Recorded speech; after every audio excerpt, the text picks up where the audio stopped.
มาส่งตั้งสิการลูกที่ข้องนั่งเหตุว่ายินจังหับตะกุกกับข่าววันเมื่อในแต่ก็เดี๋ยวว่าเลยว่าเป็นตอนข่าวหลากหลายเนี่ยค่ะเนาะเนอะเมื่อคมตรงเฮาค่ะอันข่าวลื่นลังอยู่เนอะวันเมื่อในแต่ก็เป็นรองปังแค่เสียงนางงามฮังลีเนี่ยค่ะอันมีชื่อว่ามิสแกรนด์ยามาอันนั้นค่ะเนาะย้ำต่อเร็ว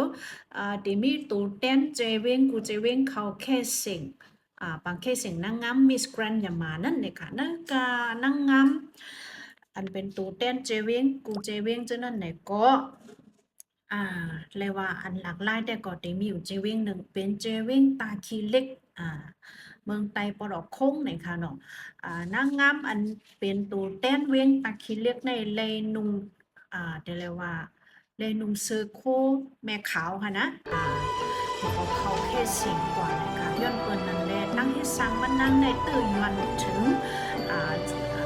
ปีน้องก้นเมืองอันเกออย่างเจ้าพุทธภาษาและ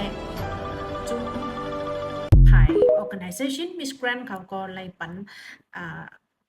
ไล่ปันตั้งไล่ปันลองเต็บตัดว่าลองตั้งให้สังมานั่งในอ่ำกึ่งง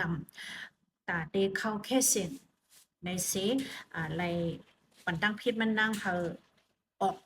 กว่าเนื้อจุ้มปังแค่เสียงในขณะย้อนเปิ้นอะไรมันนั่งย้ำต่อเร็วมีสุนตาเด็กสึกเขาแค่เสียงไว้เอาเลยค่ะเนื้อการนั่งงำนั่งหังหลีอันเขาแค่เสียงมิสแกรนอย่ามาตั้งเสียงตั้งหมดนั่นในก็เดมีสึก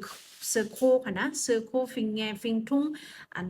เจ้าเก่าเลยจะเสียเข้ามาแค่เสียงลายอันลายเมียวเนี่ยค่ะเราเหมือนเจ้าหนังนางงำเจวิงเก้งตุ้งในก็เดนุงเจ้าเคอพี่น้องไต้ลอยไต้ล่าสีป้าขดเนียงอ่อนเนี่ยก็เข้ามาแค่เสกนะคะนะเหมือนจังหนานั่งงามเวงหมูเจเลยสังนำคำเลยสังในก็เลยหันนงซื้อโคไต้เฮาคาสิเขาแค่เสกนะคะเนาะ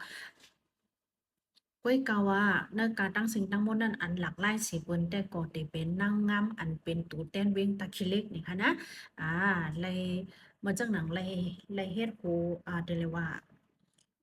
ตาเมกับนั่นขนาดนะเดี๋ยวก็ตีคนหูมันนั่งเนี่ยก็เอาอันซุปหูป้อมซุปไว้เหมือนจะหนังหางหูล้อมเนี่ยค่ะเนาะซื้อคู่ก็ใส่ซื้อคู่นายเขาเมื่อมานั่งไปมานั่นเนี่ยก็หยิบตังกอกเงินอันนายเขาเจ้าเขาเขาหยิบเสร็จได้ตุ้งแต่ละว่าหับขังเขาซ้อมสารนั่นเฮ้นางมือทางฝ่ายหนึ่งก็ป้าดังหมังหนับไปเขามาเนี่ยค่ะตั้งให้สั่งมันนั่งได้ก็ไหวเฮ ไว้จัดเฮ็ดก่อนในวันที่4เดือนธันวาปี2026ในแต่เอาคำว่าต่อถึงเมื่อในตั้งวันในเมืองหุ่มดมยาหมาออนกันถ้าสังเฮาแห้งๆว่ามันเลยเฮ็ดให้ฟังทางพุทธภาษาในคณะเลยเฮ็ดให้เป็ดเดี๋ยวเลยว่าฟังทางอันเป็นเจ้าข่าวเขาเหมือนจังหนังมันนั่งเฮ็ดอันมันนั่งเดี๋ยวเลยว่าเคินเนกว่านั้นเหมือนตั้งว่า ฟังทางจำเขาเขาเนี่ยเหมือนดังไรมาย้อนกินสังสิงนะคะมันลีเกอร์ย้ำมันเป็นฟังทางอันนำลี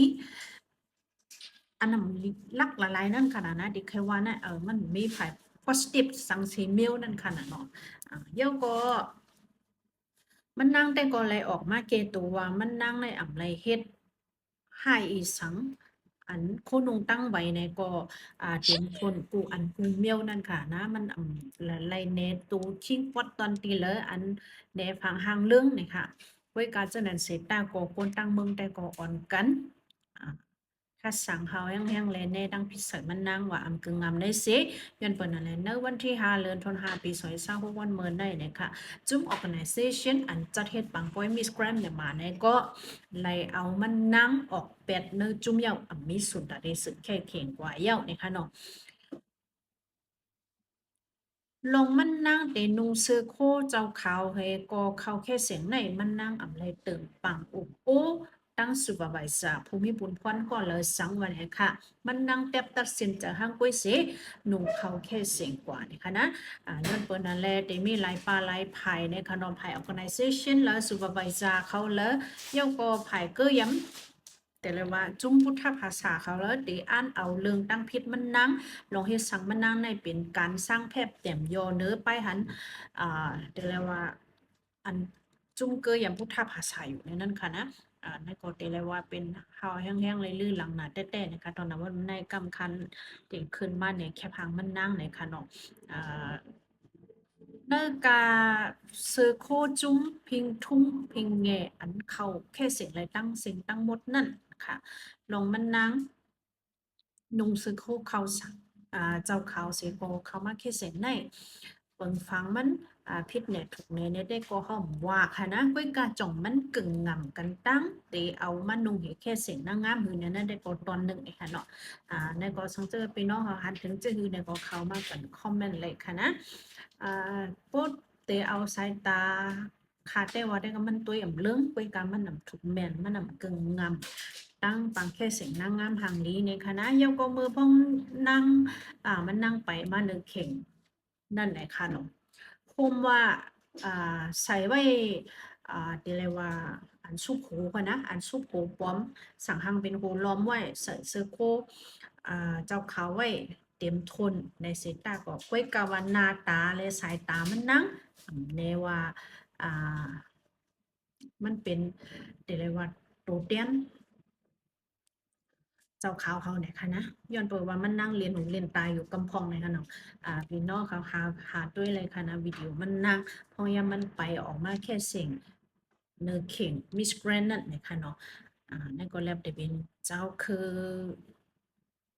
อันใจเจ้าคือไต้เขาค่ะนะแต่เป็นเจ้าคือทางต่างอันแล้วว่าเวียงตาคีเล็กเนี่ยได้ก็